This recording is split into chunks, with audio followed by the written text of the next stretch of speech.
to Cody Talks NFL, presented by Blitzalytics.com. And here's your host, Cody Manning. And welcome into the next edition of Cody Talks NFL. Hope you guys are doing well. Hope you actually enjoyed that somewhat, I guess, competitive Thursday night game that we had last night. I'm going to go ahead and get going with today's episode. How today's episode is going to run is I am going to give a quick recap about last night's game between the Broncos and Jets, share my feelings on each team like I do every week. And then, of course, I have my Blitzalytics prospect and encyclopedia player of Thursday Night Football. I got some big news that came out this week. I will run over for those that might have missed some of the updates that came out over the last couple of days in regards to the Steelers and Titans game that has been postponed. And then I will go into my week 4 preview: Sunday 1 p.m. games, Sunday 4 p.m. games, of course the Sunday night game, and the Monday night game. So let's go ahead and get this going. Last night's game, we got to see the Broncos win. They won 37. I forgot to put the Jets score in there. I want to say they won 37-25, 24-ish. Broncos are now at a 1-3 record. Noah Fant did leave with an ankle injury, what is called minor, so he should be good to go. As far as starting on the Broncos, it was kind of an up and down performance last night. Brett Rippon got the start, who I'm going to talk about here shortly. He had some flash moments last night, but then he had some really dumb, you could tell, first start moments with those interceptions that he threw. But overall, the offense was able to move the ball throughout the night against a terrible Jets defense. Melvin Gordon had a great game last night. He was able to pound the rock and seal it at the end. And then we got to see Jerry Jeudy get his first NFL touchdown. Jets defense, it's going to need a lot of work.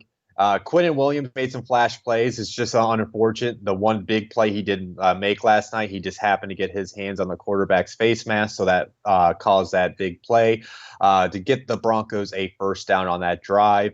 And I just want to say this, guys, if you have not seen it, go look up Steve Smith Sr.'s comments on Greg Williams. And that's how I feel about that dude. They had 6 personal fouls. They kept on hitting Rippon late last night. Greg Williams, I'm going to go ahead and say this. Greg Williams has no place in the NFL. I believe that he shouldn't have had an opportunity after the Saints stint, and then he continued to get jobs, and he continues to have games like this where you're wondering if he has learned any type of lesson and he has any care for player safety out there on the field. Hey, Cody, let me ask you this. I didn't get to watch a lot of the game last night. I did see Steve Smith's reaction, though. That dude's my boy. When Greg was with the Rams, I still felt like you do. He's not really a place, but were they bad enough that you could see punishment, you think, for him? Like, if it was called out on the NFL Network, I mean, that's got to get to the ears of the Almighty, right? So do we expect punishment for Greg? I don't expect punishment. The only way there would be punishment probably if it was like when he got caught with the Saints, when if he's actually giving out money, right? If they do an investigation, it's like, yeah, he's doing it again. But I guess there is no burden of proof that he's actually telling the players to do it or enhancing benefits for them to do it. So it's just when he has a pass like that, you would think you can make the connection, but without any proof, I don't know if the NFL could technically legally get away with any type of punishment. But that is a good question. You know what they could do is they could do what they did to Kaepernick, a couple years ago and basically blackball him. And that, because you already know the Jets organization is probably going to fire Gase. The report is they're going to keep Gase for now, but at some point, whether it's now or whether it's at the end of the season, Gase is probably good as gone at this point, 99.9% fired at this point. So what the NFL could do, though, is after Greg loses this job again, they could send a little memo out or make it known among the owners, don't let this dude on any teams from going here forward. That's what they could do. But yeah, and then switch it back, as far as the Broncos, though, what's his name? The defensive tackle got hurt last night too. I'm not sure. I'm sure he was in and out of the game. But hopefully they don't have to lose him. Bradley Chubb looked great last night. He's looked like he's returning to form. Josie Jewell was all over the place for the Broncos defense. Michael Ajumida, I think that's how you say his name. He was making some plays, but Broncos are just too banged up. I mean, they'll be able to maybe be competitive and beat bad teams like this because they do still have some talented players on that roster that are still healthy. But when Drew Lock gets back, maybe they can get in rhythm. But this seems like this team's just too banged up to make any type of push for against a solid team for the playoffs. Jets are just going to continue to be awful. Sam Darnold got hurt. I thought he broke his collarbone. It was done for the night. He came back in. He's a weird prospect player to evaluate because it's the situation around him is just awful.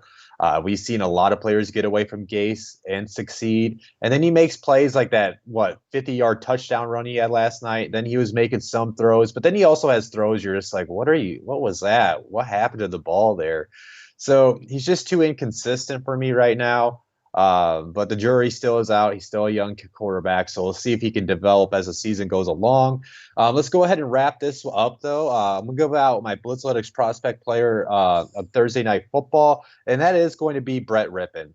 I know he had a really bad, 2 or 3 drives where he had those 2 picks that basically gave the Jets an opportunity to win the game. But I wanted to go with the winning team this week because nobody on the Jets prospect list really stood out to me outside Quinnen Williams. But Quinnen Williams, unfortunately, had those 2 unfortunate penalties on some of those plays. So I didn't want to name him. And as far as the Broncos, Jerry Jeudy got his first touchdown, but he wasn't overly splashy last night. Noah Fant made some contributed, but didn't overly dominate. And then we did see Lloyd Cushenberry save Brett from that pick when he batted the ball out of the hands. Maybe I could have gave it to him. But one of the main reasons I wanted to highlight Brett Rippon as my Blitzletics prospect player of Thursday Night Football is because this just shows how deep this list goes. As a reminder to any new listeners, to anybody that doesn't really know about the Blitzletics Prospect Encyclopedia, what it is, it's the top 22 prospects for all 32 teams that are from the last 3 draft classes that have 12 career starts or less. So Brett, he was an undrafted free agent rookie, and Roy Countryman, he wrote the section for Brett. He's the number 22 prospect on the Broncos. He wrote, Rippon was a starter at Boise State who might not have the elite arm strength or athleticism that NFL teams covet, but he's a gritty competitor who will be a solid backup for the next decade. Rippon is terrific at rolling through his progressions, has enough velocity to fit passes into tight windows despite his lack of high-end arm strength. He plays poised under pressure and can manipulate the pocket well, and his accuracy is spot on when in rhythm. Rippon's spot as the number 3 quarterback should be secure.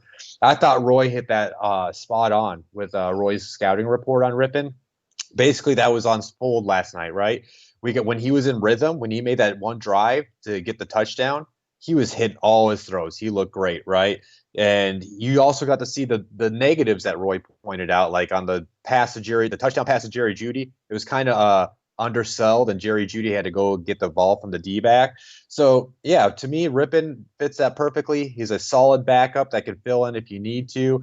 It's going to be very interesting to see how he develops throughout his career. So that's enough on that game. Again, guys, the Blitzletics Prospect Encyclopedia, this big old boy, you can get all that information for $35. It's available on I think we'll see. I mean, Amazon and Target sold out. You can always go ahead and get yourself to sign up on the next order list on that site, or you go to blitzletics.com/shop to order the book from us through BookBaby. You can also get the PDF if you just want to use it on your tablet for only $15.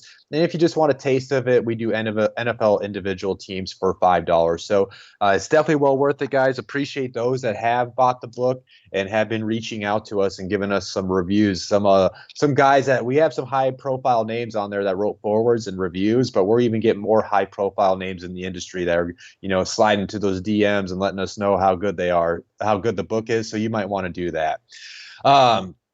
And then as far as the next thing, as we guys know, we had the pandemic going on. There's going to be situations where guys catch the illness and they have to miss games.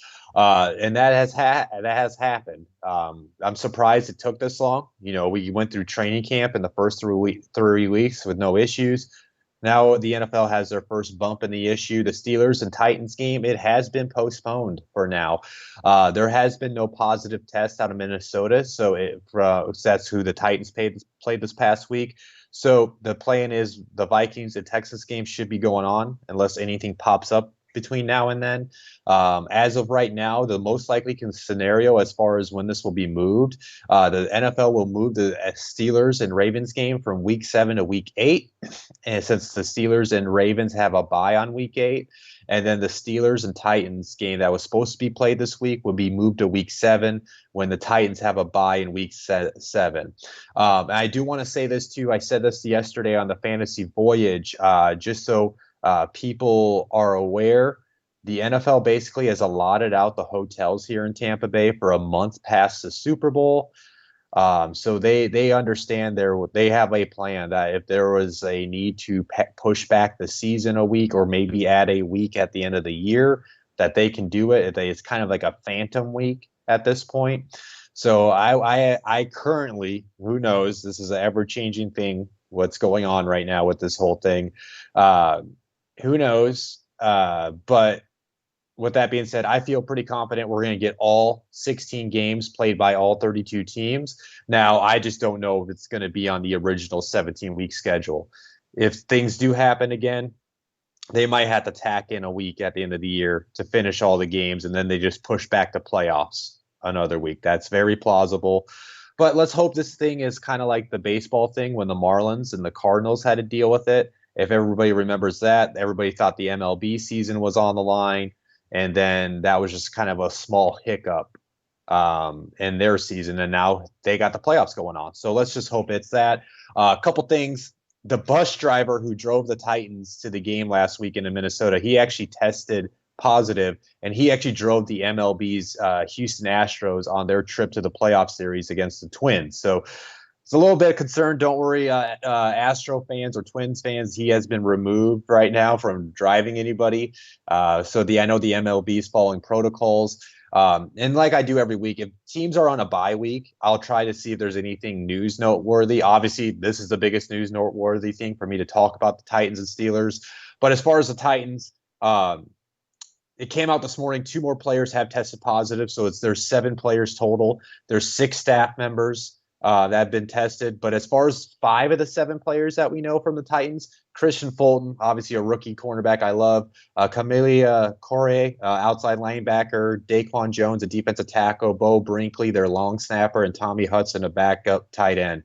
And then it was reported, too, if these tests do continue over the weekend, to come in positive, that does put next week's game against the Bills on the line. So that is a storyline to follow if you're a Titans fan. And then as far as the Steelers, Mike Tomlin, I loved this quote last week. Yeah, he said yesterday, he goes, "We don't care about playing 13 games in a row." I saw something interesting, Steelers fans. Don't be too upset. The last time the Steelers were undefeated and they entered a bye week by week 4, they won the Super Bowl with Big Ben. So I think that was his first one. So maybe there's some silver lining there. I got a question, another one here. I guess I just missed the microphone when I didn't have a voice. So I was like, Rob has had to go all week. He had to go 3 or 4 shows that you do with us, right? Without talking. So you're like, I'm like, getting my quota. I gotta get my time in. I don't know if you saw it or not. They've extended the testing, and now you can't leave the city during bye week. Is part of the new thing. So I don't know if you saw that.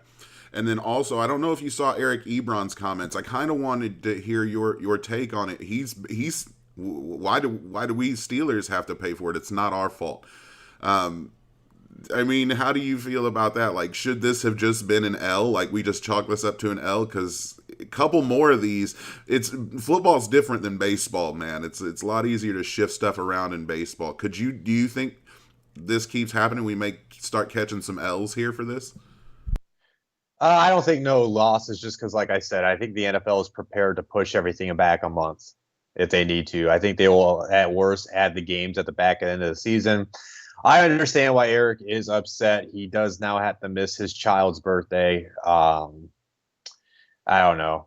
That's when you're getting into Rock in a job hard type of. place, right? Yeah. Yeah, I mean that's when you're getting to a job. It's like, oh, I'm sorry, bro. Like you're not the first person that has to work and miss their kid's birthday. Like I'm sorry, I'm not trying to be that type of guy, but it's like at the end of the day, like the NFL, like would he have said that if the NFL dropped the schedule back in May and they had to play that week? Or if it You had know, been he opposites, right, and it'd been the Steelers yeah. with players out and not the Titans. Yeah, Yeah. yeah. Now I understand the concern. It's like, hey, our team's doing all the right things. Why do we have to have a bye week right now?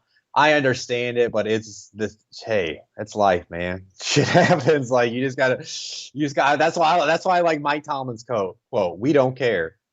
I don't know. Eric Ebron's never really gonna fit the Steeler mantra to me, so I don't. That's why I kind of expect quotes like that out of him. But I'm gonna go ahead and get going though with these 1 p.m. games. The first game I'm going to talk about is Baltimore is heading out to Washington. A little news note: Marlon Humphrey, the cornerback for the Ravens, he got a 5-year extension that's going to pay him up to $98.75 million.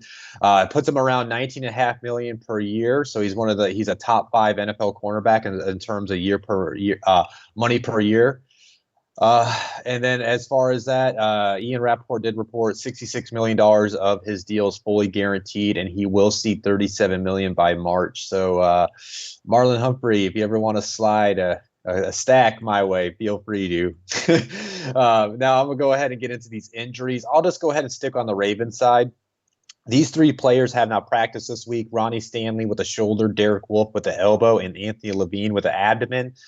These following 4 players have been limited in practice. LJ Fort with a thigh, Jimmy Smith with a knee, Justin Madubuike with a knee, and Chris Moore with, it said, fingers. So I guess he's dealing with multiple things right now.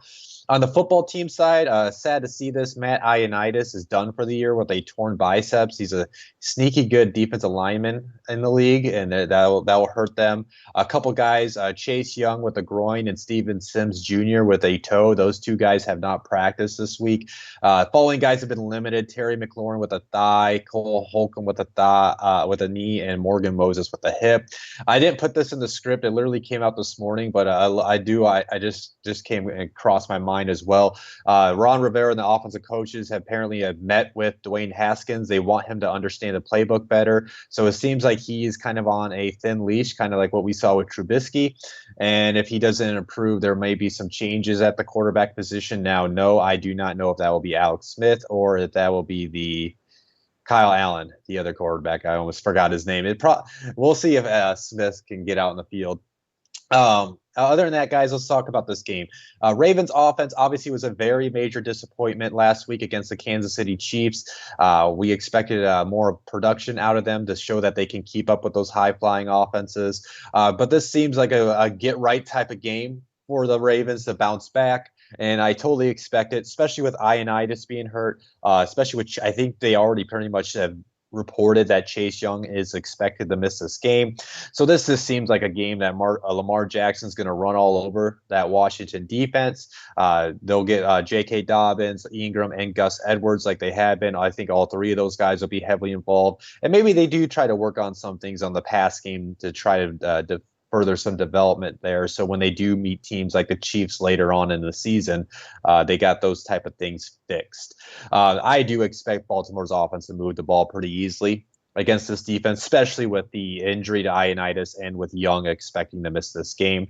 And then on the opposite side, Baltimore had, their defense is still one of the best defenses despite letting up all those points to the Kansas City offense. And this is a get-right game for them too, right? They're going against a very rough Washington team that struggles to put points on the board.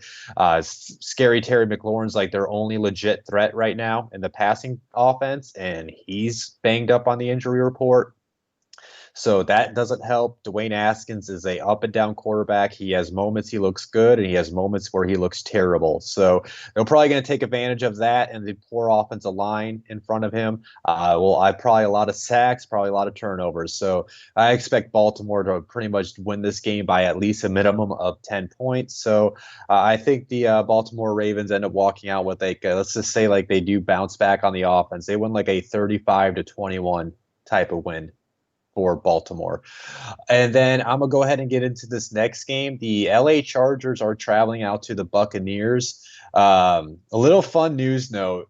Here down, I live in Tampa for those that don't know. And here in Tampa, the skies can be very pretty at times. And we've had actually a really good stretch of sunsets this last week. And Tom Brady enjoyed them, and he posted on his Instagram with the quote that he wants the creamsicle jerseys back in Tampa. And I want to see some rendition of the creamsicle jerseys. Now, Tom is only committed here to next year. So if that's going to happen, maybe we might see some creamsicle Bucks jerseys in 2021. But let's go ahead and dive into these injury reports. On the Chargers side, they did place Chris Harris Jr. on the IR. For any new listeners of Cody Talks NFL, again, if I say they've been placed on the IR, does not mean their season is done. They have the capability of returning in 3 weeks if they're fully healthy. And then as far as the injury report for LA, these following 4 players have not practiced. Brian Bulaga with the back, Tyrod Taylor with that ribs and chest, Trey Turner with the groin, and Mike Williams with the hamstring. So they're already looking like they could be missing 2 of their starting offensive linemen. That's not good going against that Bucks offensive line. And then these following 3 players have been limited: Joey Bosa with a triceps and ankle, Rayshon Jenkins with a groin, and Storm Norton with a knee. On the opposite side with the Bucks, they got some big names that haven't practiced. Chris Godwin with the hamstring. The expectation is he's not going to play, as well as Leonard Fournette with the ankle. He's probably not going to play this week. Scotty Miller has not practiced with a hip and groin, and Jason Pierre-Paul has not practiced with a knee, and Sean Murphy-Bunting has been limited with his groin injury. Now, as far as this game, let's start with the Chargers offense, right? Like if they're missing Brian Bulaga and Trey Turner, that's going to significantly hurt them, because the Bucks have Vita Vea up in the middle that's completely dominating right now. Shaq Barrett, I expect Pierre-Paul will play. He's kind of been doing this Thursday, not practice, and he returns on Friday and plays on Sunday type of thing. He is an older veteran. So they're going to get after them. Levante David and Devin White are going to be all over the field making plays again, and they got the ball hawks back in the secondary. So I think they're going to make it a rough afternoon for my boy Justin Herbert, that I've slowly but surely am turning around on. I'm not fully sold on him, but this is a good test of him. He's had his up and down moments as a rookie quarterback, but he has gone over 300 passing yards over the last 2 games, and he's got a true test this week. So we'll see if he can get things going against this really stout Bucks defense. But I think it's going to be a long afternoon for him. I mean, he's going to see pressure all day. So I do expect he might have some rookie turnovers at some point, but we'll see if he can show some flashes at least throughout the afternoon. And on the opposite side of the balls, the Bucks, they kind of looked good last week, but they fell kind of off in the second half. That's one thing I took note on my last week Bucks article I wrote. I'll be writing my next Bucks article here tonight, so look forward to that on blitzlytics.com tomorrow. I'm gonna look into their second half performance more tonight when I write that, but they need to be a better second half team. They need to learn how to close out games. So they do have that lead going into the second half against the Chargers. I want to see how they perform in that second half, if they can put out games better than what they have, even though they didn't really let the Broncos quite into it last week. But yeah, I want to see how this works, because now they're going to be out with Godwin. So can they get Mike Evans going? Tyler Johnson is a rookie wide receiver. He is in the Blitzlytics Prospect Encyclopedia. I believe he was the number 14 or 15 prospect for me in the book. This is what I kind of wrote about, is like, if the injuries happen again to a guy like Godwin, can he step up? Maybe we'll see his name called, or if Rob Gronkowski or OJ Howard get more involvement in the passing game. But the Chargers defense, without being Chris Harris, they'll still be pretty stout. They'll be hard to move the ball against, but I think Tom and the offense will find their ways to put points on the board. Um, and also, you know where I'm going to point this to. This is a West Coast team coming to play a 1 p.m. slot time, and it's a rookie quarterback that happens to be born on the West Coast, that's played on the West Coast in college, playing on the West Coast in professional as a professional. So unless I don't know, I don't remember. I don't know where they played the game against Ole Miss. So unless he has any type of experience coming to the East Coast playing that early, this might be his first game, so there might be a slow start to that Chargers offense on Sunday. So I do think the Bucks should win this game. I think this is a statement game they could make. They should win by about 10 points. They should. If they are the team that they can be. So I'll take the Bucks in like a 28-17 type of win on Sunday. And then next game, Seattle is traveling out to Miami to face the Dolphins. As far as, oh man, I forgot when I was doing this writing my script last night. I remember when I was pulling the Seattle's injuries, I didn't realize how banged up Seattle is right now heading into this matchup. But a really quick note, Demarius Randall, people might recognize that name. He's a safety. He has signed with the Seattle Seahawks practice squad. And yeah, so let's go through this very long laundry list of Seattle injuries. These following players have not practiced this week: Jamal Adams with a groin, Quentin Dunbar with a knee, Jordan Brooks with a knee, Nico Thorpe with a hip, and Lano Hill with a back.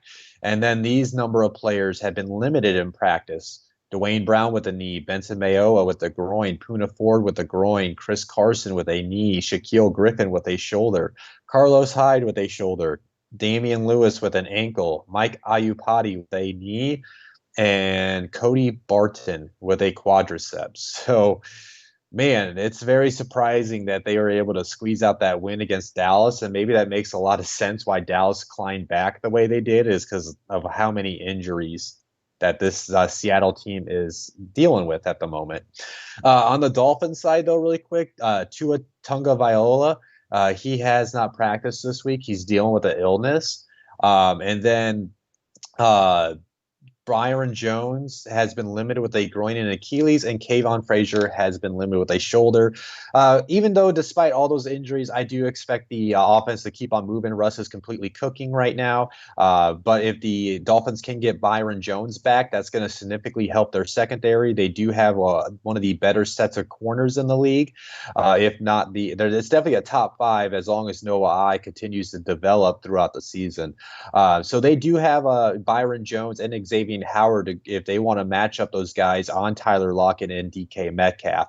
Now, if that Dolphins defense can somewhat slow those two down, I know Chris Carson's banged up, but they still got like Carlos Hyde. I like a DJ Dallas and a Travis Homer as well. So I don't know. I expect the offense is still going to be able to move the ball despite the injuries to the offensive line. I think most of those guys were limited anyway, so they should be able to play this week. So the offense is going to find ways to put up points against that defense. And then as far as the Dolphins side, we saw Fitzpatrick had a Fitzpatrick type of game. I think he can be able to put up the ball against the Seattle defense. The Seattle's defense is one of the worst in the NFL right now.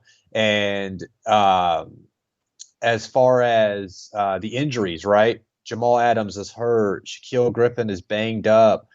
So they're back, and Quentin Dunbar has not practiced this week. So I do think Fitzmagic is going to find – I did say Fitzmagic. I try to say Fitzpatrick, but it just comes out of the tongue.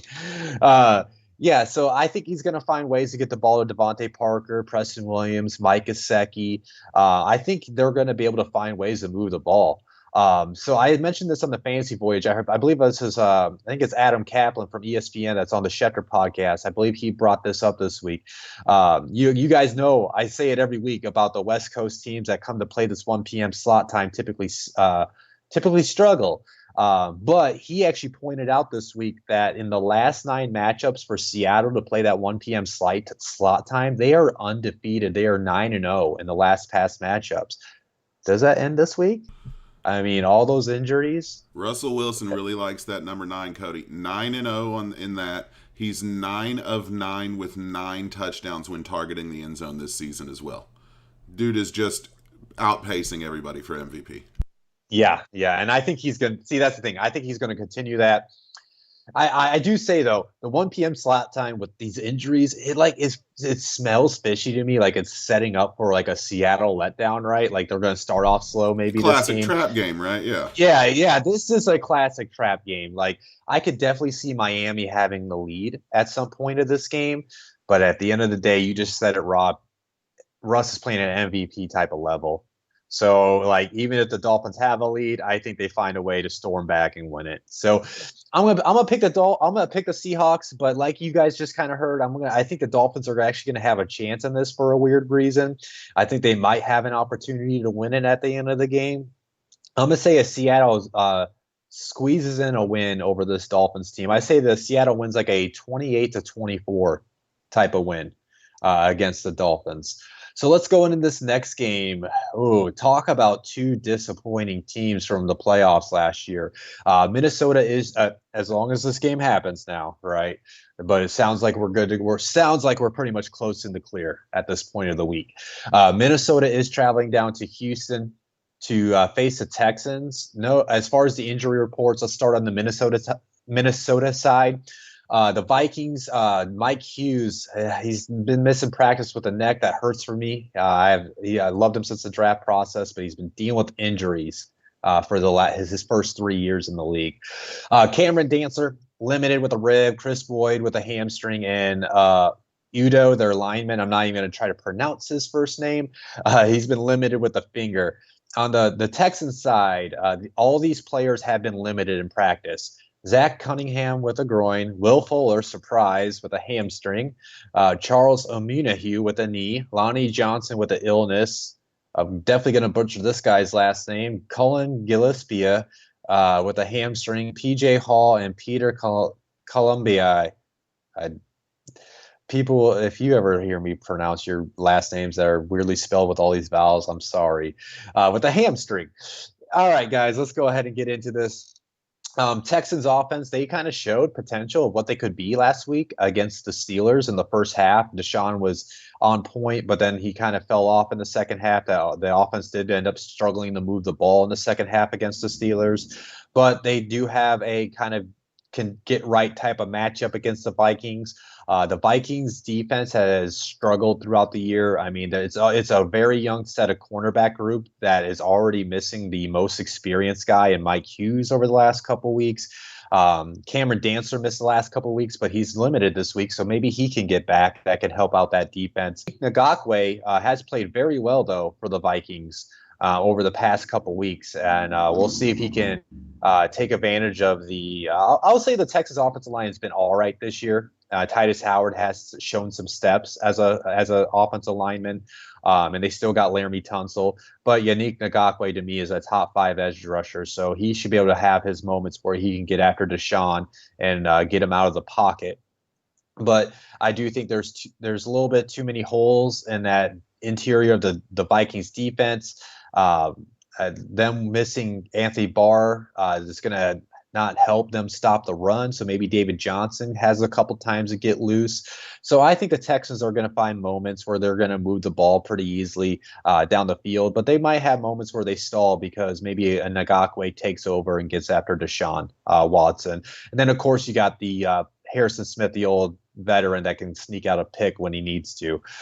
Switching sides of the ball, it did seem like the Minnesota Vikings kind of got back on track on offense, at least last week.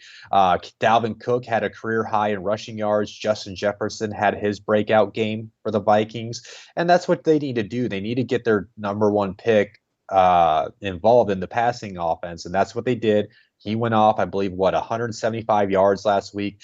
So they have the pieces. I mean, the interior of their line, it is what it is. It's going to struggle throughout the year. It's not great players there. I still believe in Garrett Bradbury. I just think the two guards are extremely struggling, especially like Drew Samia, somebody I put in the encyclopedia. I expected him to start, but I didn't expect him to kind of be this bad that he's been so far. So we'll see if he can step up in his development. But this Texans defense, it's not that great.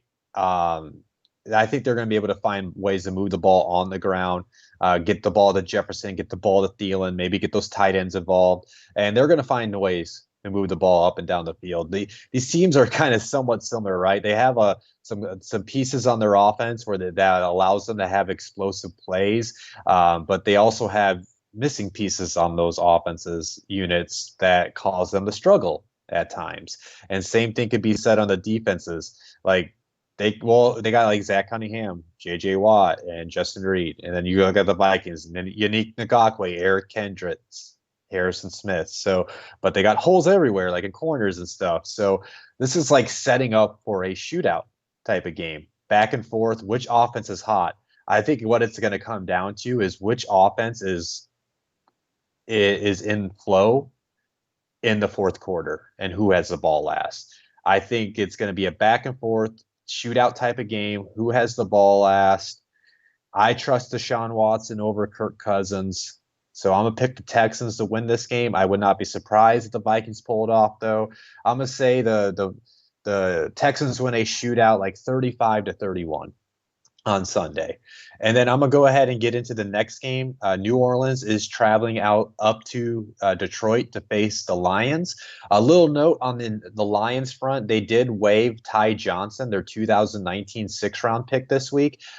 He kind of got some starts at the end of the last week, so he is no longer with Detroit. And in that move, they activated Jaron Kearse, who's a safety they brought in this past offseason from the Vikings, who I believe was out the first 3 games because of a suspension, if I remember right. All right, then let's go ahead and look at these injury reports. We'll start with the Saints. They're kind of banged up right now. These following 4 players have not practiced. Andres Piet with the ankle, Jared Cook with a groin, Marcus Davenport with an elbow and toe, Marshawn Lattimore with a hamstring, and these following 3 players have been limited for the Saints. Janoris Jenkins with a shoulder, Michael Thomas with an ankle, and Chase Hansen with a hip. On the Lions side, CJ Moore has not practiced this week with a calf injury. Hunter Bryant, these following 4 players have been limited. Hunter Bryant with a hamstring, Deshaun Hand with a chest, Daryl Roberts with a hip, and Desmond Trufant with a hamstring. Where should I start here? Because some of these teams are very weird to me. This matchup's very weird to me. Let's go with the Lions offense. So we got to see the Lions offense kind of like be what it could be when they got Kenny Golladay in the lineup last week. They got a big win on the road against the Cardinals. As long as I think Matthew Stafford has a target like Kenny Golladay in his offense, he's going to be able to move the ball down the field. So we got to see what this offense can be. I still can't believe that Adrian Peterson at the age of 35 is making these plays that he's making. I'm telling you guys, go turn on the film. He's still looking like a young cat. He said, I think this week he wants to play till he's 40. I know he wants that rushing record. And if he's got a Debo second-round picks from the last 2 years out of the way so he can dominate touches, he will do it apparently. And it's not like he's just like trotting out like 3-4 yards. No, he's making some big chunk plays. I love it because I've always been an AP believer, and I think he's truly the greatest running back of all time. So, yeah, they have some pieces, for this offense to move the ball. The Saints defense, that's been the major disappointment for me this season. The reason why I thought the Saints, were going to win they still can, we're going to win the NFC South and potentially go on a Super Bowl run was I thought this defense could carry a Drew Brees if he was not going to have the arm strength, which he's been displaying so far this season. But that's not been the case. They've been struggling here. So, this is a home game for the Lions. And then you're talking about what? Janoris Jenkins has been limited this week. Marshawn Lattimore. We still have yet to see Marcus Davenport return. So maybe this Lions offense is going to be able to move the ball throughout the day. Now, I still have my doubts about this Lions offense. So I will say there are probably going to be some moments they stall, and maybe there are some moments some turnovers do happen. But I would not be surprised if the Lions find a way to get anywhere between 2 to 4 touchdowns on the board. on Sunday. Switching sides of the ball, the Saints offense just hasn't been the same this year. Obviously, it helps. It doesn't help when you lose a Michael Thomas. Now, Michael Thomas has been limited this week. I want to say the Sleeper app sent me a notification when I was barely opening my eyes this morning about that he is no lock to return this week. So that is something to monitor. Obviously, if Michael Thomas is out, that is going to damper the offense. And we kind of got to see the Lions defense what it could potentially be when they got Kyler Murray frustrated all last Sunday, and they forced those 3 interceptions. So I think they kind of got some pieces to maybe slow down this offense, but Alvin Kamara is playing out of his mind right now so far through the season, especially in the passing attack. He's literally putting the offense on his back to move the chains and get the offense in scoring position. Jared Cook, though, hasn't practiced this week. If they have to miss Andrews Piet, that's a big loss for their offensive line. So yeah, I just wonder who's going to step up in this offense. If Cook is out, if a Michael Thomas is out, Emmanuel Sanders hasn't really done much since he's joined the Saints. That's been a disappointment for me personally. Traquan Smith's been adequate in filling in for Thomas's role. So who outside of Kamara can help him out and help Drew Brees out? So I have questions about their offense. So just kind of like the Detroit offense, I think the Saints offenses, they're going to have moments, right? They're going to move down. They're going to score the ball because how Kamara is playing right now. But I think they're going to have their stall moments if they don't have a Michael Thomas out there and Jared Cook. Now, if Michael Thomas is out there, I do think they end up finding more ways to put points on the board. Who's going to win this, though? This is a tough because I think this is going to be a lot closer than what people think. But I trust Sean Payton way much more than Matt Patricia. So I give the coaching staff an edge in New Orleans Saints to find a win.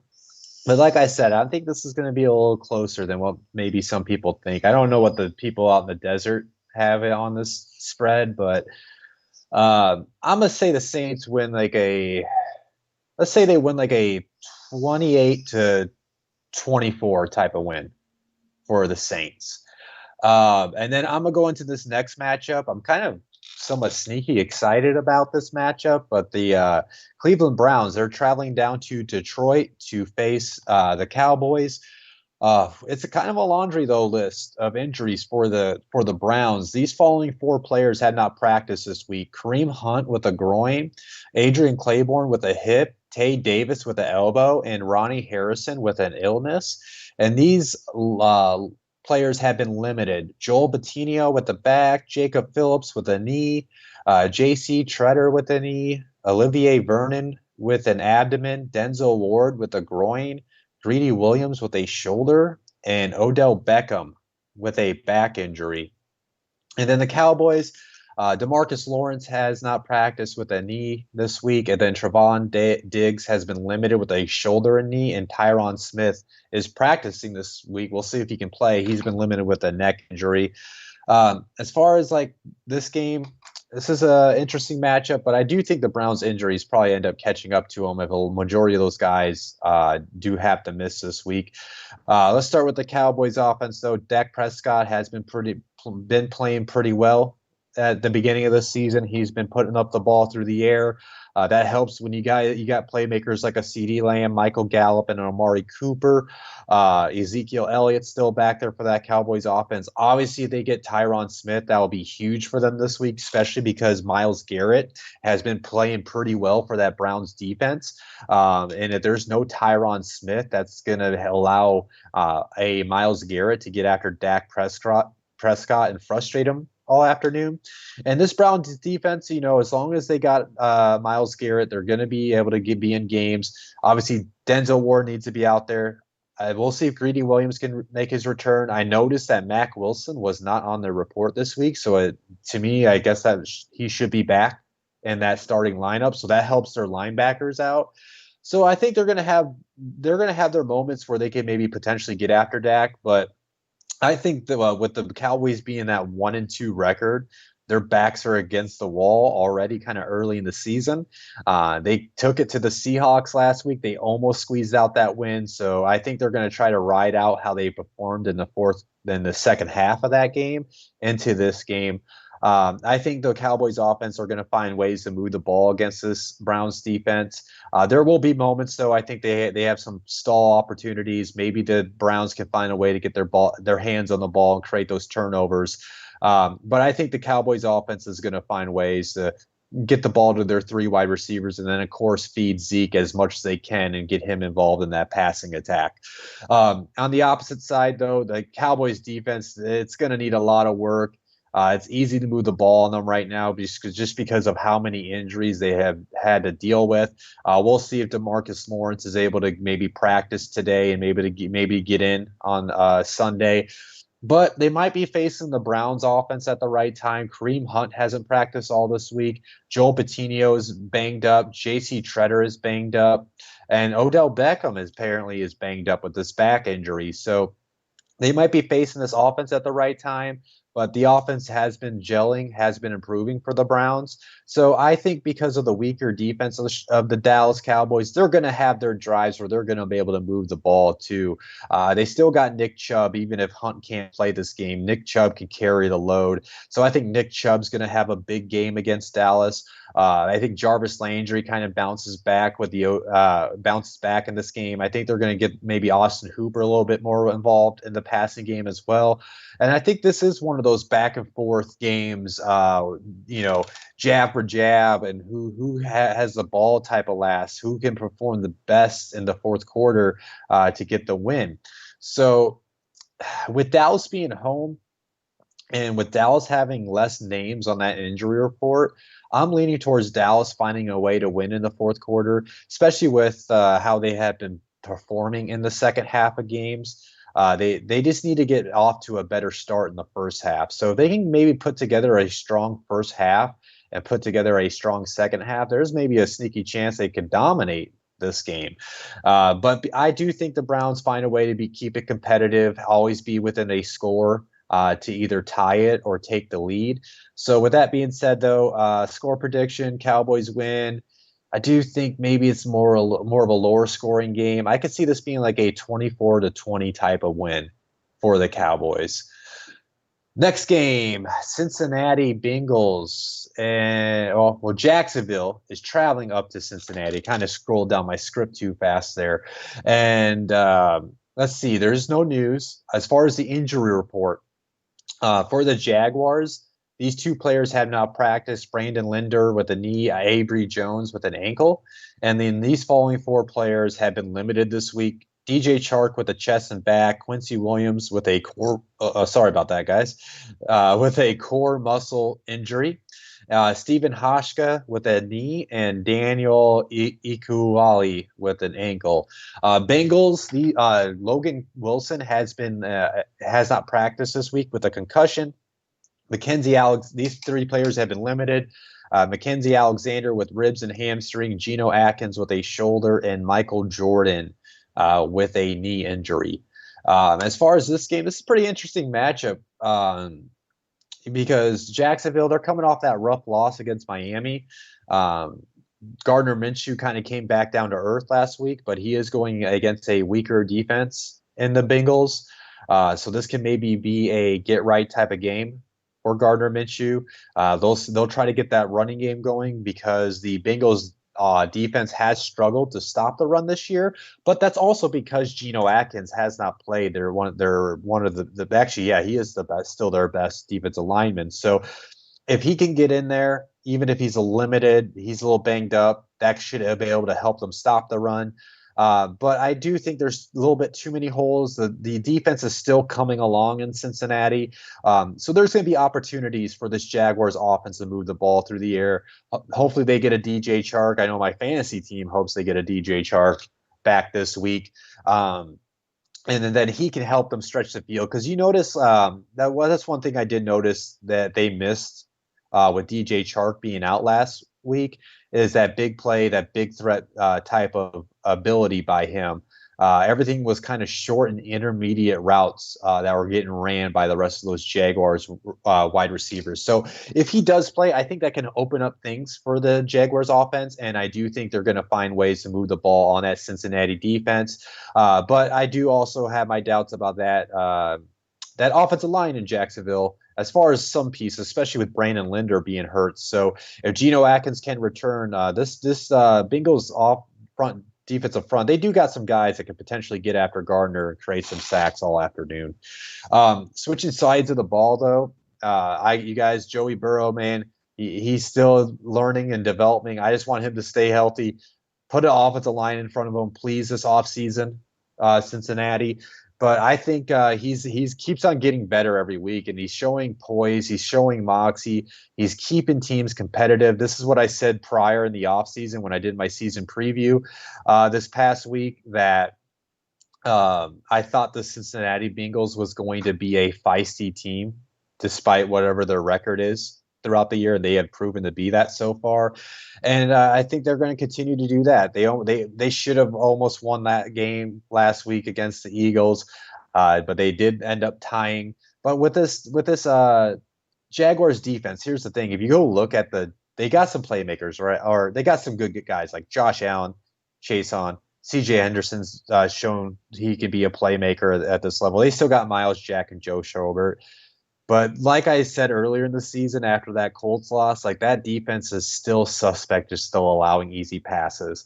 I wish I would have put this in my script, but I think the first 3 weeks, I think quarterbacks are averaging like over 75% completion percentage against that defense. So I think Joe Burrow is going to have a heyday against that passing attack. I think he's going to get the ball to T. Higgins, A.J. Green, Tyler Boyd, maybe a little Drew Sample. Maybe we get a little John Ross involved. Who knows? Maybe he just goes off. So I think the Bengals are actually going to move that ball pretty well against that defense. I would love it if my boy Joe Mixon goes off, finally gets his haters to shut up for at least 1 week. And then, yeah, so I think the Bengals, they do move the ball. They find ways to score. I think with it being a home game, with how like this team has developed every week, they've gotten better and better every week. I think this is setting themselves up for a win against the Jaguars. Like I said, I think the Jaguars will have their moments though to keep it competitive. But I think the Cincinnati and Joe Burrow find a way to win their first game of the season against the Jaguars. I'm gonna say they win like I don't know. This smells a weird score to me. I say the Jaguars win a 21-17 type of win. Not the Jaguars. I mean, sorry, the Bengals. The Bengals get a win over the Jaguars 21-17. Next game, the Indianapolis Colts are traveling out to the Chicago Bears. With the injuries, Michael Pittman Jr., he's listed as a DNP, but he's expected to be out till week 8, so it really doesn't make sense that the Colts haven't placed him on IR yet. But I assume that will happen maybe at some point this weekend. Maybe they're just trying to figure out how they want to put together the roster for game day. And then TJ Carey, he's been limited with a hamstring. On the Bears front, Sherrick McManus, he has not practiced with a hamstring. And then Deion Bush and Khalil Mack have both been limited this week. This is a pretty good matchup that we have going on. We actually get a test for both teams. I know the Colts have a loss to the Jaguars earlier in the year, but again, that was just week 1. There's always weird things that happen in week 1. Since then, the Colts have been looking great. The Bears are undefeated, but just like most people in the industry, I have my concerns and doubts about this Bears 3-0 record, but at the end of the day, they are 3-0. So this is a good litmus test for both teams to see where they are both at. Let's just start with the elephant in the room. What just happened? We just saw Nick Foles took over the job and led that epic comeback against the Falcons last week. So it is his job going forward. So is this offense going to be what we saw last week? It seems like Allen Robinson and Anthony Miller have more confidence when he's back there playing quarterback. Jimmy Graham came out of the grave Undertaker gif on us and went off when Nick Foles entered the lineup. So are we seeing what this offense in Chicago could potentially be with Matt Nagy with a quality starting quarterback in Nick Foles? But again, too, you pull up that comeback they made. There was like, I want to say 3 or more throws that Nick Foles made that should have been interceptions by the Falcons, if we're being real. So Is Nick Foles like just the luckiest quarterback ever too? Who knows? We might get to find out. And on the opposite side too, the Colts defense has been playing out of their minds the last couple of weeks. Yes, it was against the Jets and the Vikings when the Vikings had their offensive problems in the first 2 weeks. So again, we'll see what they can do against maybe what we can call a, I don't know what to call this offense. I don't want to call them, I guess, under Nick Foles, if they play like they did in the second half, an offense that can move the ball, right? So, and they have playmakers in Anthony Miller, Allen Robinson. They got David Montgomery, and I don't know what to call Jimmy Graham. We'll see if that's here to stay or not. But this is a good test for that defense. They have the linebackers and DeForest Buckner. They have the defensive front to contain David Montgomery. So it's interesting to see if they're going to maybe try to just stop the run and force Nick Foles to beat them, and see if that happens. I'm not sure what their game plan is going to be, but I do think the Bears, they're going to have enough, right? They're going to be able to move the ball at times against the Colts defense, but I think the Colts defense also will have their moments where they get after Nick Foles. They either get the sacks or they force him into errant throws that could potentially turn into turnovers. But I do think the Bears will have their moments throughout the day. And then switching sides of the ball, Colts offense are still working through some kinks. They've actually kind of been up and down, even though the score might not tell you that from that Jets game. They are still working on some things. It also doesn't help they lost guys that were in their plans at the beginning of the season, in a Paris Campbell, and a Michael Pittman Jr., and a Marlon Mack. But they still got pieces. They still got that great offensive line. They still got Jonathan Taylor and Naheem Hines, T.Y. Hilton, Jack Doyle. We're seeing the emergence of Mo Alley Cox. And then former Bears tight end Trey Burton should be returning. So I think we're going to see more of a two tight end type of sets. They might even slide maybe like a Trey Burton in the slot and have Ty and Zach Pascal work on the outsides. I'm very interested to see how this offense looks this week with Frank Reich. And that's another thing I guess I'd even bring up is Frank Reich also knows Nick Foles. He was the offensive coordinator for Nick Foles when he in Philadelphia when they won the Super Bowl. So he knows his tendencies, so he can help out the defense, maybe be ready for any type of throws they'll have. But it's the same thing opposite. Nick Foles can tell his defense about what Frank Reich likes to run as far as his offensive play calling. So there's a lot of intricacies within this matchup that were also that are going on, including Chuck Pagano. Chuck Pagano is the defensive coordinator for the Bears. I believe this is the first time since he joined the Bears that he's faced the Colts. So he's going to want to get his revenge against his former team. So there's a lot of former players, former head coaches involved in this matchup. But yeah, going back to the matchup though, Bears still got Khalil Mack, Roquan Smith in the middle, Akeem Nicks, Robert Quinn. That signing paid off for them last week, and then a rookie like Jalen Johnson is looking really good so far in his first 3 games. So they got enough to slow down this offense that is still working out its kinks. I still think the Colts will find their moments throughout the day. They really need to get a classic T.Y. Hilton type of game. I know I'm waiting for it. I think these teams go back and forth all afternoon. There's some really good matchups now that I'm getting deep into this podcast so far. There's some matchups this week that I think are going to be like those back and forth type of matchups. Who has the ball at the end of the day? I'm going to probably show my biasness in this pick, but at the end of the day, I'm going to be real. Like, I don't believe in a 3-0 Chicago Bears team. I feel like they got to come down to earth at some point. They made like 2 of their wins. They had to come back. They had to come back down double-digit scores in the fourth quarter. So it seems like this has had everything go their way so far this season. I'm going to say the Colts barely squeeze out a win. They kick a field goal to win it. 27-24, Colts win on Sunday. And then I believe this is the last 1 p.m. slot time a cover game. Arizona, yes, that is a West Coast team traveling out to Carolina to face the Panthers at a 1 p.m. slot time. Here's a little fun fact with the whole pandemic that's going on, guys. As we know, The NFL teams are allowing fans back into the, well, not all of them, but they're slowly but surely allowing fans back into the stadium. And I found this pretty cool. The Panthers have bought this robot. It's called I think it's the Xenex Light Strike robot. It's billed as the germ zapping robot. I guess it looks a lot like the R2D2 robot from Star Wars. The Panthers purchased 3 of them early in the pandemic. They all cost a little over $100,000 each, and it was to help assure players, coaches, and other employees that they can be working in a safe environment. Now they're actually going to end up using these robots. They're allowing 5,240 fans in the game on Sunday, and I guess these things, they zap germs in the restrooms, the concession areas, suite, and other areas, and the team's also using UV light. Because for those that don't know, UV light, the sunlight kills this thing within like 30 minutes. So I thought that was pretty cool, and the NFL, and that's also a great sign. I just want to point out the NFL teams are taking the precautions to make sure that fans are safe on game day when they allow them to the stadiums.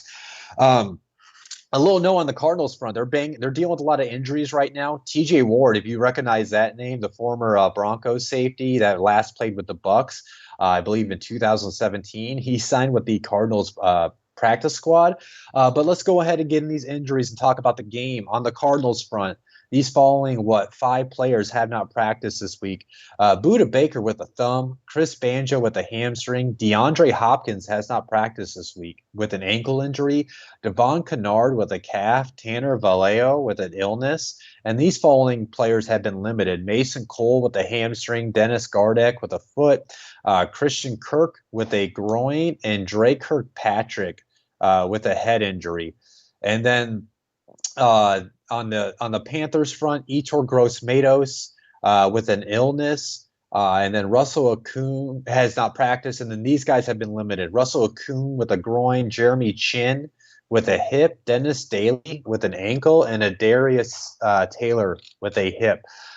As far as this match is pretty intriguing to me. Panthers just came off their first win out in LA against the Chargers. They seem to have found themselves in this new scheme there. Teddy Bridgewater has been playing pretty well. Again, let me point to the Adam Gase curse. Robbie Anderson is playing very well for Carolina since he got outside of Adam Gase. Again, how many times do we gotta tell you, New York, get rid of the guy before he ruins Sam Darnold, before he ruins Denzel Mims and all these freaking players? He about killed Mekhi Becton last night. That's another thing I didn't talk about. A little quick tangent before I go in this game. Mekhi Becton dressed last night, wasn't supposed to play because he's got shoulder injury. Left tackle gets hurt. They placed Mekhi Becton in them. This is literally the first drive, and the report came that Mekhi Becton pulled himself out of the game because of his shoulder problems. Like, are you going to ruin your future left tackle, Adam Gase? Come on. All right, sorry, guys. It's not his future left tackle. You know what I mean? Like, everybody. That is true. That is true. But yeah, so like getting back to what I was saying, Robbie Anderson has been playing great. They got DJ Moore. Mike Davis has been a quality fill-in guy for Christian McCaffrey. So this offense has some pieces to move the ball. And the Cardinals defense, they got some guys there, but they still have some holes. And it doesn't help when Budda Baker hasn't practiced this week. I didn't even know he was banged up until I put together my script last night. So if he doesn't play this week, that's not a good sign for that defense, because he is the playmaker at the back end of the defense. So I think Carolina is going to have their moments where they can move the ball against Arizona, and they're going to find ways to put points up on the board on Sunday. But so I think Arizona's best chance, they need somebody to step up in the absence of Budda Baker if he doesn't play. Maybe Chandler Jones comes to play every week, but maybe Chandler Jones can get to Teddy a couple times, maybe get those sacks, maybe get a strip sack. Maybe this could be the Isaiah Simmons breakout game. Everybody knows I'm waiting for that. That's a player I love. He's still just adjusting and trying to find himself in the NFL, which is expected, guys. At the end of the day, they're rookies. And then switching sides of the ball, Kyler had his worst game last week. I expect he'll bounce back. He is going against a young and an inexperienced defense that is kind of coming along. so far. They did play pretty well last week. But if he's missing DeAndre Hopkins, Christian Kirk is banged up. That means you're talking about what, a 75-year-old Larry Fitzgerald and what, 5'7" Andy Isabella. Now I'm just making jokes. Like those guys, like Larry Fitz is still Larry Fitz, and Andy Isabella has shown some good things so far this season. But if he's missing more weapons in that passing attack, that doesn't help. I mean, he's still got Kenyon Drake and Chase Edmonds in the back, but he doesn't really have the best offensive line in front of him.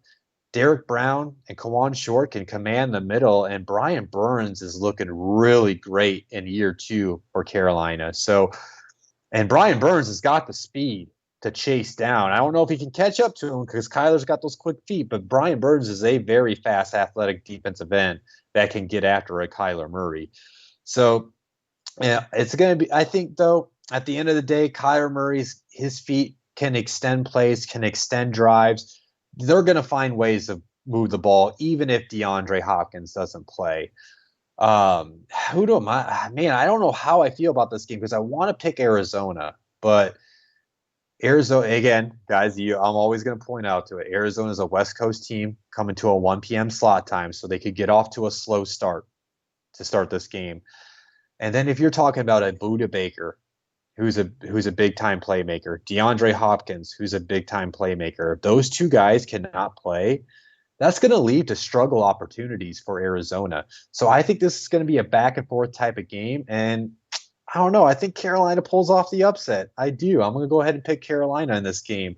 I think they end up winning like a weird, what's a weird score? Here's a 31-28 type of win for Carolina. They kick a field goal at the end. I think we got some sneaky good games that could be played here on Sunday. I cannot wait. All right, let's go to the 4 p.m. So these are the 4 p.m. Eastern slot time games.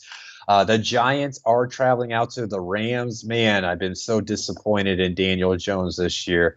But I don't know if that's his offensive line or freaking Jason Garrett calling play calls for the Giants. I am so sorry, Alexander Amir. You have to deal with this. All right, let's go.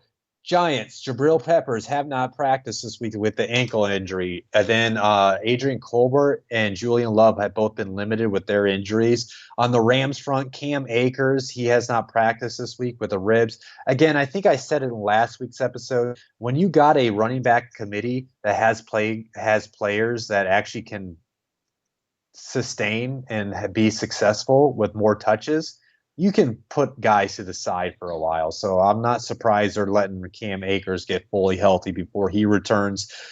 Jordan Fuller, he's been limited with a shoulder injury. Let's see, where do we want to start? The Rams.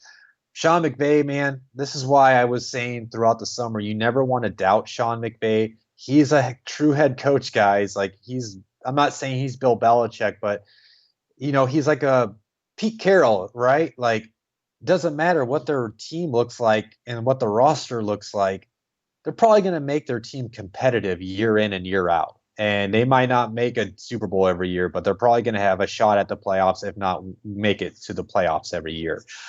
So again, that offense underneath Sean McVay, he's retooled everything. He's got things flowing. It doesn't matter if it's a Malcolm Brown or a Darrell Henderson so far. He's gotten production out of the running back room. The offensive line has shown improvement from this past offense, from this past offseason. And then when you got Cooper Kupp and Robert Woods, and then you got Josh Reynolds and my boy Van Jefferson in the passing attack. Tyler Higbee has been contributing in their passing attack as well.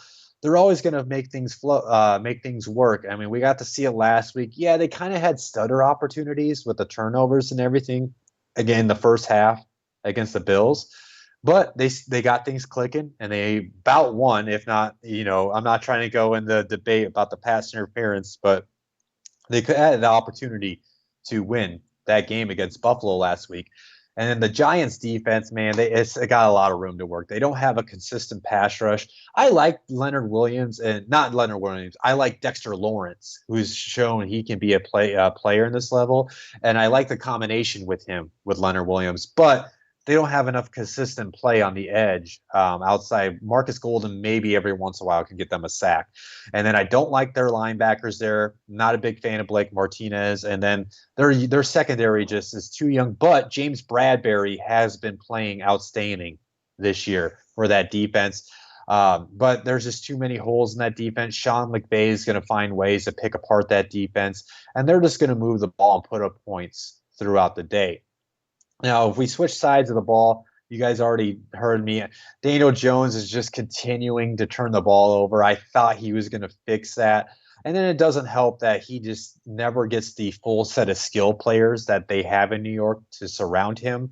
So he's probably going to continue to struggle against this Rams defense. The Rams defense is playing a lot better this year as well. Aaron Donald continues to play out of his mind. I mean, he about took the Rams. He was like outside the offensive clicking. He completely dominated that Bills offensive line last week. And now he's going against a weaker, young offensive line in the New York Giants. So he's probably going to get after Daniel Jones, which leads to potential Daniel Jones fumbles and turnovers. We'll see who Jalen Ramsey sticks on, whether it's a Slayton or Golden Tate. I think him and Golden Tate have a bad history, I guess I saw last night when I was doing the research on this game. So we'll see if that kind of flares up in this game. I don't know. Rams defense, they should be able to make some plays. I still am holding out hope for Daniel Jones. He's still got some playmakers in the passing attack. They might have some opportunities to put up points, but I just think the Rams are just a better coached team, a ran team. And until things change on the field in New York, I just won't trust the new coach, Joe Judge. And I just can't trust Daniel Jones until he shows me that he won't turn the ball over. So I think the Rams should win this game pretty soundly. I think this should be at least by a touchdown at the minimum. So let's say I think the Rams should win I think they should win like a 28-21 type of win for the Rams. And then moving on to the next game, we got the red hot Buffalo Bills heading out to Las Vegas to face the Raiders. As far as injuries, Ed Oliver has not practiced this week for the Bills with a knee injury. These following 5 players have been limited. John Brown with a calf, Deion Dawkins with a shoulder, Micah Hyde with an ankle, Zach Moss with a toe, and Delshon Phillips with a quad. And then let's see here. And then on the Raiders front, they are pretty banged up right now. These 6 players have not practiced this week. Damon Arnett with a wrist and thumb. Trent Brown is yet to come back to practice with a calf. Brian Edwards with an ankle. I think they already announced he's not going to play. Rico Gafford with a hamstring. Daniel Ross with a foot. And Henry Ruggs with a knee and hamstring. And then these following 5 players have been limited for the Raiders. Jonathan Abram with a shoulder and thumb. Nick Kowalski with a pectoral. Corey Littleton with a knee, Sam Young with a groin, and Nevin Lawson with an ankle. Now, let's see here. Let's start with the offensive side of the ball with the Bills. Josh Allen's playing amazing right now. Of course, he's going to have his turnover times, which he has had this season, but it doesn't matter when they're moving the ball. He's playing out of his mind. He's got playmakers that can make plays on all levels of his throws. He's got the Cole Beasley and the Devin Singletaries, and we'll see if Zach Moss can play, but he's got those guys he can dump the ball off to. Then he's also got his tight ends like Tyler Kroft's been playing well. Dawson Knox should be back in the lineup this week after his concussion. And then you got a guy like Stephon Diggs and John Brown that can stretch the field and make big-time plays. And then they're going against a Raiders defense that's been suspect against the pass so far this season. Is missing a Damon Arnett, who you guys, if you remember my rant on draft night, who's out right now, which isn't saying much. But, Jonathan Abrams banged up right now. Now, the Raiders defense, they do have some guys that can get after Josh Allen. So we'll see if they can do that. But I think there's going to be moments where he stretches plays with his legs. he finds Stephon Diggs deep for a ball, maybe a John Brown, and maybe they get the running game going too. So I think they're going to continue that little red hot streak that the Bills are on, and they're going to find moments to get those touchdowns. I think they can score at least 3 touchdowns against this Raiders defense. Um, and then let's say the switching sides of the ball, the Raiders kind of came back down to earth, right? Last week, but that again though, that's Bill Belichick in New England. That's kind of expected to happen. But they are missing Brian Edwards and Henry Ruggs this week, so that's going to hurt their passing attack. Yes, they still got Darren Waller, they still got Josh Jacobs. Now this Bills defense though, they're pretty good, right? They got it as long as we'll see if Ed Oliver can play, but they still got play. They still got a good defensive line even without Ed Oliver. But maybe Josh Jacobs can grind out the clock because that. Now let me talk about a way this Raiders team can beat the Bills. What it is a healthy dose of Josh Jacobs, Darren Waller moving the chains, and them controlling the clock and keeping the ball out of the Bills' hands. And what they would need to do is get those sacks from a Max Crosby, maybe get those potential interceptions, maybe a Jonathan Abram, maybe a Trayvon Mullen can step up in the secondary and get their ball on the hands. But yeah, so can they move the ball though? Trayvon Edmonds and Matt Milano are they the type of linebackers where they can snuff out a run game by a Josh Jacobs? So if they can keep him bottled up and force Derek Carr to beat them, I like their chances. Derek Carr was kind of flustered last week, as we know he can be. When that happens, turnovers happen. I believe he had 2 or 3 fumbles last week. I think they'll have their drives though, where they do run the ball and they do get Waller involved, and they maybe find their way to score a couple times. But I think there's going to be times where they just go 3 and out, or maybe they do force the issue, and maybe a Trey White or one of their safeties get the ball in the hands. And I believe Josh Norman is back this week as well. So I think the Bills defense is going to make some plays on Sunday. It is a Bills team that's traveling out to Las Vegas. It did seem like this Raiders team played a lot better in that stadium. I'm not now that was the opening game, so maybe they played to another level because of that. I don't know how I feel, but I think the Bills do win this pretty. I think for a weird reason, the Bills just kind of walk away with this one. Maybe the Raiders do surprise me in this one, but I just don't like that injury report. You guys heard all the names I talked about on that injury report for the Raiders. You're talking about 2 stud wide receivers, their first round cornerback, their stud offensive lineman. And then these guys will probably play, but they're 2 key additions in the linebacker room, and Nick Kwiatkowski and Corey Littleton are banged up heading into this matchup. So I think this overall, the Raiders are just too banged up going against a red hot team that's an overall solid team. So I think the Bills handle business. Let's just give Raiders credit though, since they're the home team, even though that doesn't matter much. Let's say the Bills win a 31-24 type of win on Sunday. And then going to the last 4 p.m. game, New England is traveling out to KC to face the Chiefs. Good luck, New England, especially if you're going to be missing some people. Let's talk about these injury reports. Did not practice for Cody Davis with a rib injury on New England. These following 3 players have been limited. Or 6 players. Adam Butler with a shoulder, Julian Edelman with a knee, Sony Michel with a quad, Isaiah Wynn with a calf, and Shaq Mason with a calf. And then Chris Jones on the Chiefs side, he has been limited. Yeah, as far as this matchup, I don't know. That Chiefs offense looked literally unstoppable. I don't know how you're going to stop them. You can tell the continuity from last season, and the addition of a CEH is making them pretty much unstoppable. I mean, what can you do when you try to call the perfect blitz call and Patrick Mahomes can just take a look to his left and dump it off to CEH and he can get 10 yards and get the first down? What can you do when you call the perfect coverage and you got CEH covered, or he has to pass block? all the receivers are down the field and Patrick Mahomes can just look around and take off with his legs and get the touchdown or get the first down. Until I could see some defense do that, like I don't know how they're going to stop them. Yes, I know it's Bill Belichick. Yes, I know this defense has played better, but at the end of the day, they have been suspect to giving up a lot of running plays. So maybe they shut down or slow down the passing game, but this is a game for CEH and Patrick Mahomes to use his legs and extend drives. I think with them being at home, Chiefs are a team that does get fans into the stadium. I don't know if they increase their amount. I know like the Colts are going to increase their amount here in a month.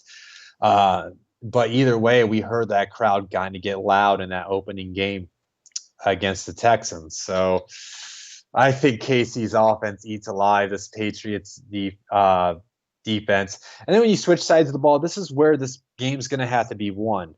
Maybe if New England can force turnovers, they can keep this a game. It's going to have to be won by Cam in that ground game. We saw them completely dominate the Raiders last week. The Chiefs defense is still working out some kinks. Yeah, I know they shut down Lamar Jackson last week. So maybe that's their key to success is if they could shut down a Lamar, they shut down, I guess, a weaker version of a Ravens offense in a Cam and that. And now I'm not trying to say Cam is less than Lamar, because if you want to talk about Cam's MVP year and blah, blah, blah, I don't want to go too much in depth with that. But basically, that's what this Patriots offense is right now. It's a weaker version of the Ravens offense. They got a stud at the quarterback position. They got a number of running backs they can hand off to, but they have unproven tight ends compared to the Ravens. And they kind of got similar passing attacks at the wide receiver position, right? They have to play ball control. This is a game they had to run the ball, keep the ball in Cam's hands, and no turnovers, and make the smart throws and pick apart the defense when they can. Now, this KC defense, L'Jarius Sneed, he broke his collarbone. He's out. They're still waiting on Bashard Breeland to return. So if they can take advantage of the cornerback group, maybe if a Julian Edelman can find his holes, maybe N'Keal Harry has himself a game, maybe a Damiere Byrd has a game, maybe they can keep this within a score the whole game. But they have to keep the ball out of Patty Mahomes' hands. But yeah, I think KC wins this pretty soundly. I think they do. I think with it being at home, I think it's a game maybe because of Bill Belichick, because of Cam. They're in it in the fourth quarter, but then KC just blows up and wins by like 10 points or more. I think KC wins a 31-21 type of game against the Patriots. Now let's go into that Sunday night game. Oh, man, kind of rough when you talk about the injuries in that Sunday night game. Philadelphia is heading out to San Francisco to face the 49ers. Guys, give me 1 second. I do just need a drink of coffee here to clear my throat. It's okay. A lot of injuries. I mean, it takes a while. Yeah. No. That's why I did it, right? I'm like, not only I'm kind of winded right now, but most of it's like, oh, yeah, I forgot how many injuries both teams are dealing with heading into this matchup. So speaking of that, guys, let me go ahead and get into this. Eagles, all these guys did not practice yesterday. J.J. Arcega-Whiteside, Jamon Brown, Deshaun Jackson, Alshon Jeffrey, Avonte Maddox, Jason Peters, Trevor Williams, John Hightower. I saw the tweet yesterday. Only one active wide receiver on the current 53-man roster for the Eagles practiced yesterday. Whew. And then these three guys were limited. Rudy Ford, Lane Johnson, and Miles Sanders were all limited in practice yesterday. Now let's go to the opposite side. 49ers, all these guys have not practiced. D Ford, Jimmy Garoppolo, Dre Greenlaw, Emmanuel Mosley, Raheem Mostert, and Jordan Reed. I'm not sure why Jordan Reed was listed as a did not practice. I thought he was being placed on the IR. Again, maybe it's like a Michael Pittman thing where it's assumed he's going to go to the IR. They just haven't done it yet because they're still trying to construct the 53-man roster for Saturday. So he'll probably be placed on IR at some point throughout this weekend. And then Akilla Witherspoon has not practiced with a hamstring. Now, this is a very weird game, right? Eagles are sitting at an 0-2-1 record, but they weirdly have a shot to be in the NFC East conference champ talk still with a win. And then the 49ers are pretty banged up. But I'm going to go back to what Roy Countryman and brought up as a talking point on the football happy hour this week. I just can't doubt Kyle Shanahan no matter who's injured. Rob's boy, Nick Mullins, who me and Roy hopped on the train on that football happy hour this week when you're gone, Rob, we said we're hopping on your train with. Nick Mullen doesn't miss a beat when he's in the lineup with Kyle Shanahan at the head coach position. What is it? 9 straight games he has started. He has gotten over 300 passing yards. I shared the stat in our Slack chat the other day. I forget. It's like whatever first career starts, number of passing yards. Only he's third behind Andrew Luck and Patrick Mahomes. So he's in high quality territory as far as pass production when he's on the lineup. So, yeah, and then he's going against a weaker defense in Philadelphia that has not shown up. I thought their defense would be a lot better with the additions of Javon Hargraves and Darius Slay, but that just hasn't happened. And plus, it doesn't help when they're also pretty banged up on that side of the ball. I think the 49ers are going to find ways to move the ball. They get George Kittle back this week. The Philadelphia linebacker corps is not great at all. So I think George Kittle's going to go off. I think a Jerick McKinnon and a Jeffrey Wilson will have a good day. And then we'll see a Brandon Ayuk. And I think Deebo Samuel technically has to be activated off some list.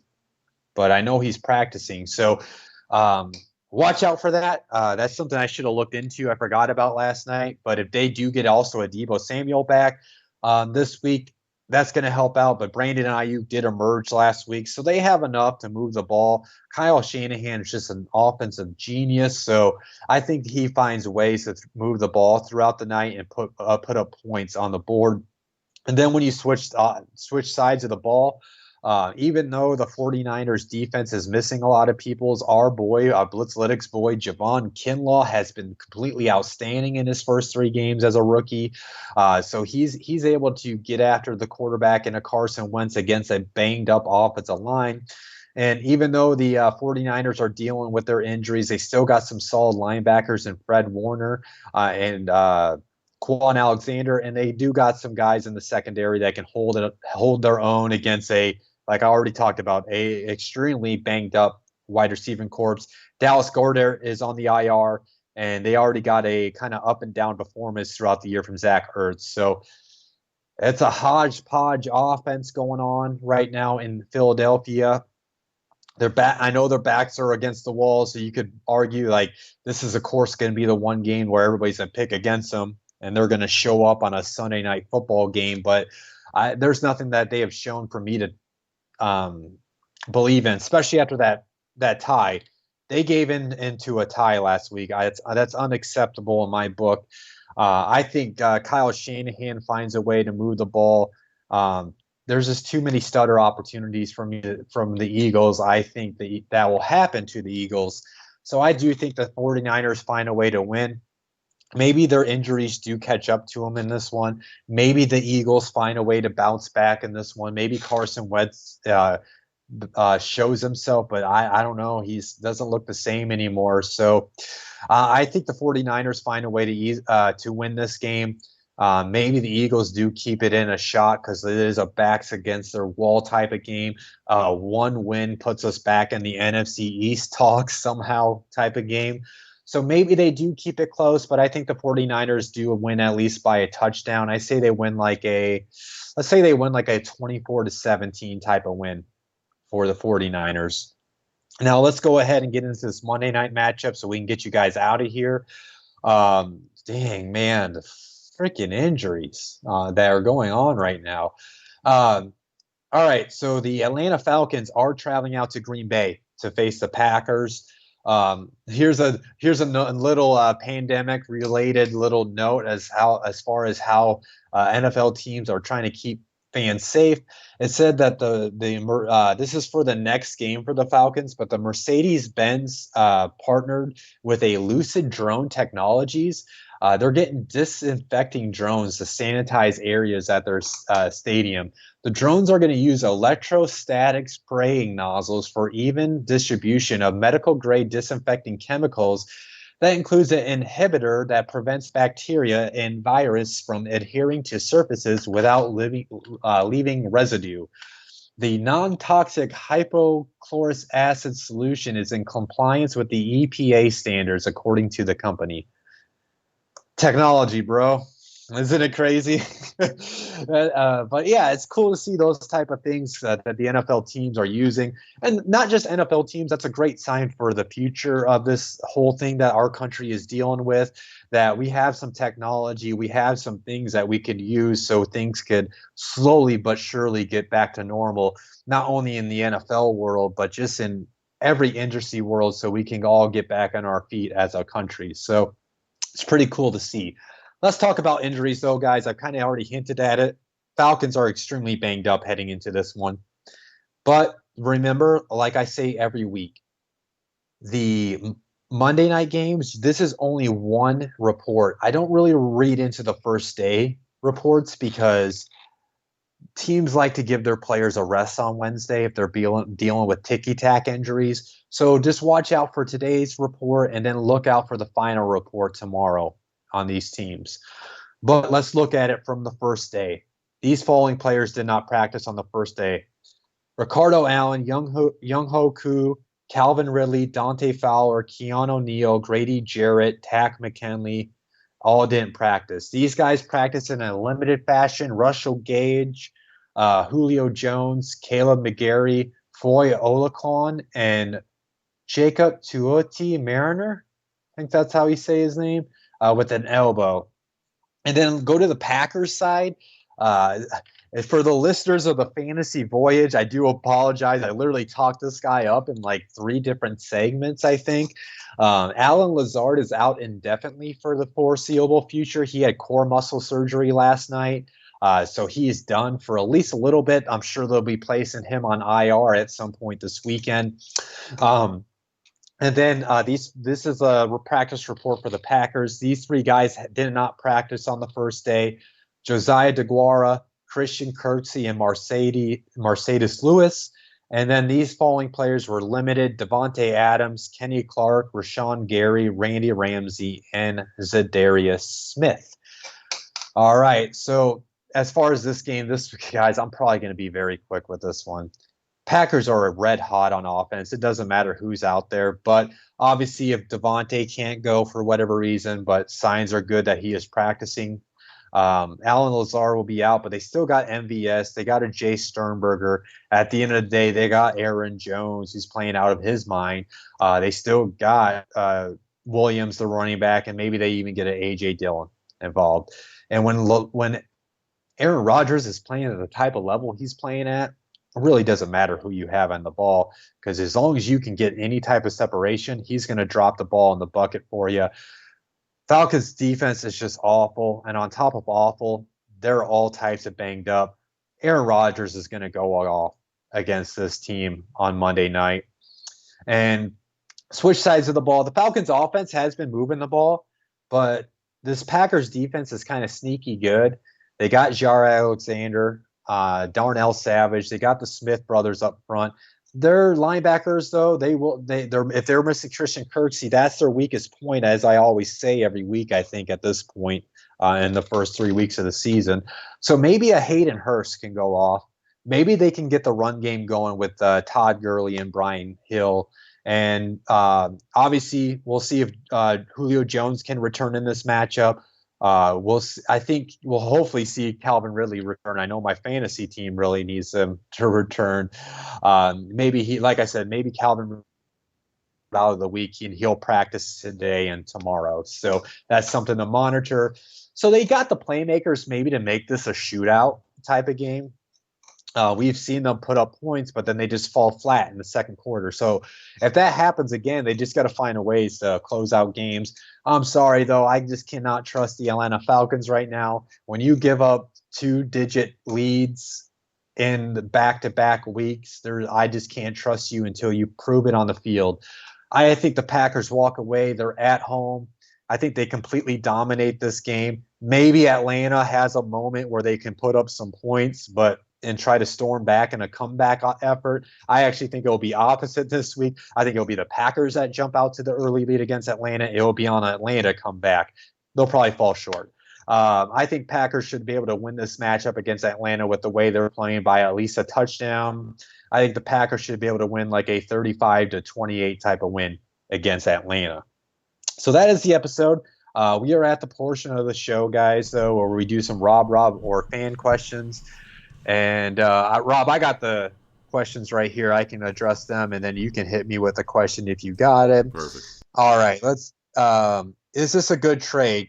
Chris Carson, Myles Gaskin, and T.Y. Hilton for, I assume, Darrell Henderson, Cam Akers, and Allen Robinson.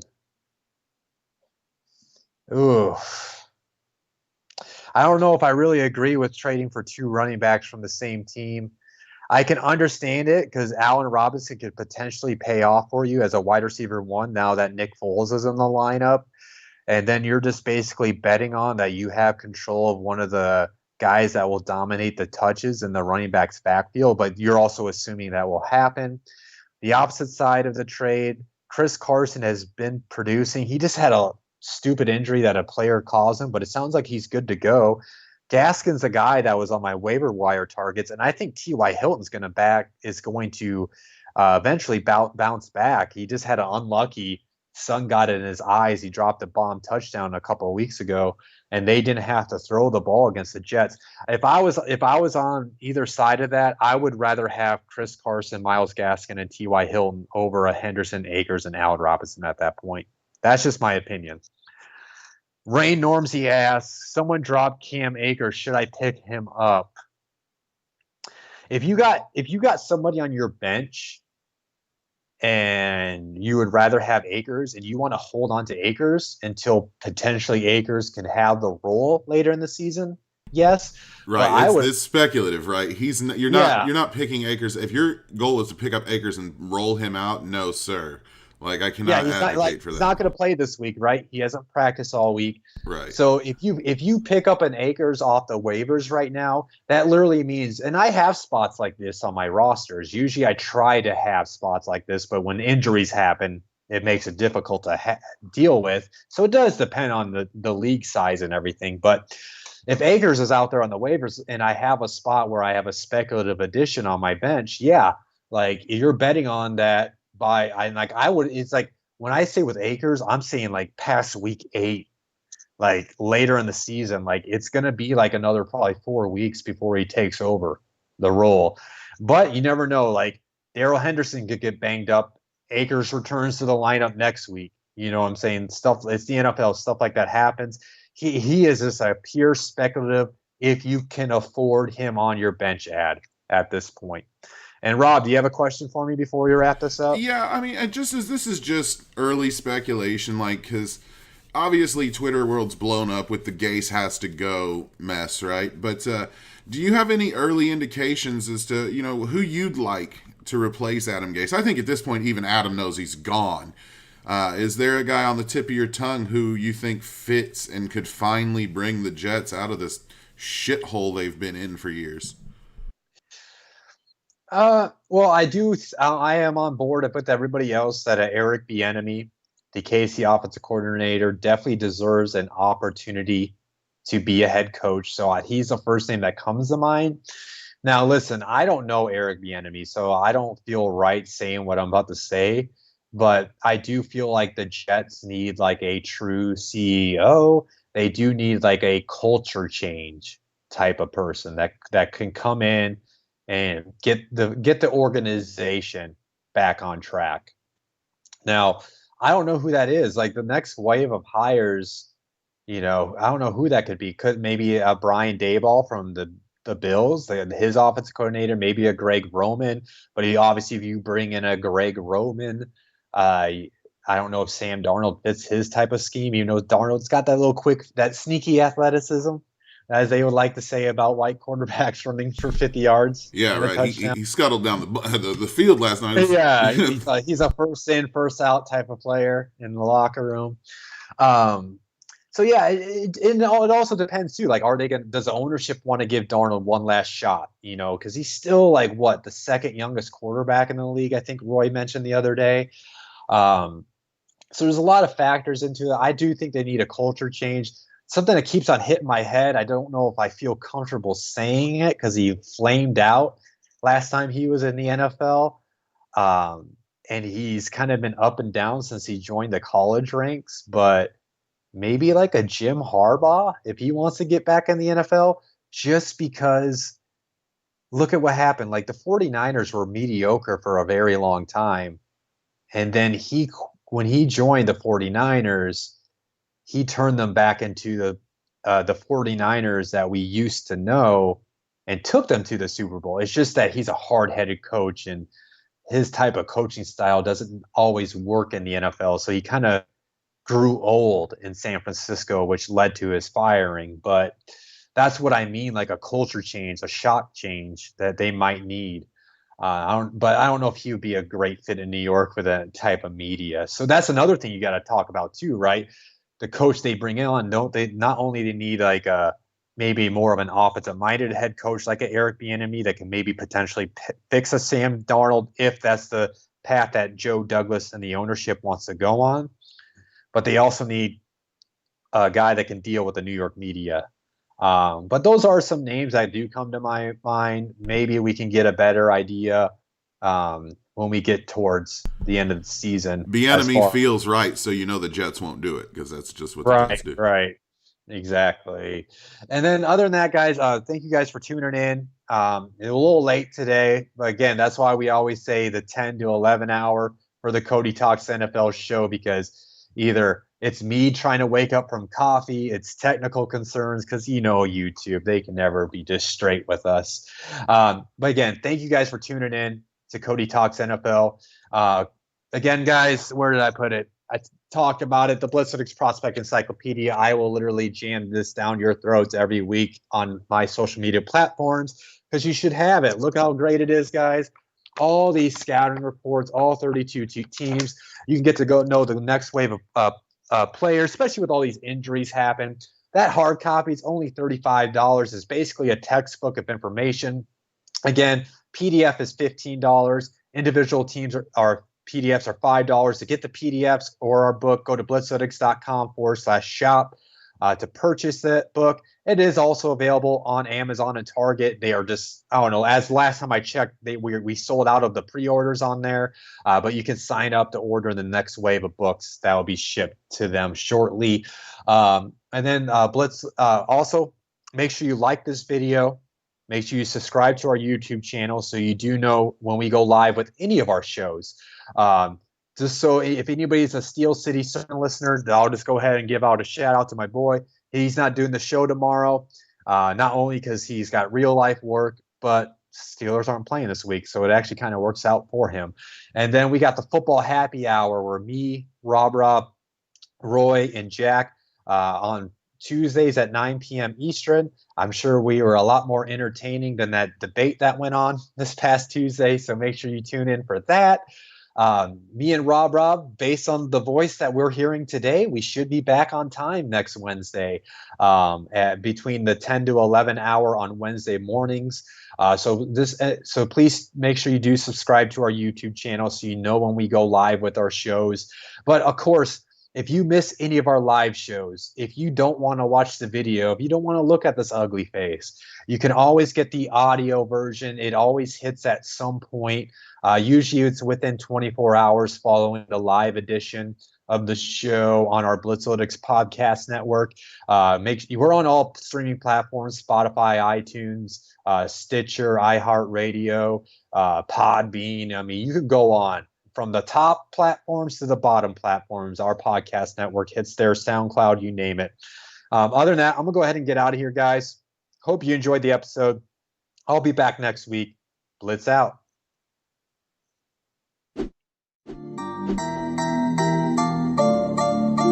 Thank you for watching Cody Talks NFL, presented by Blitzalytics.com. As always, hit that like and subscribe button, and then hit that bell notification icon to stay up to date on all things football.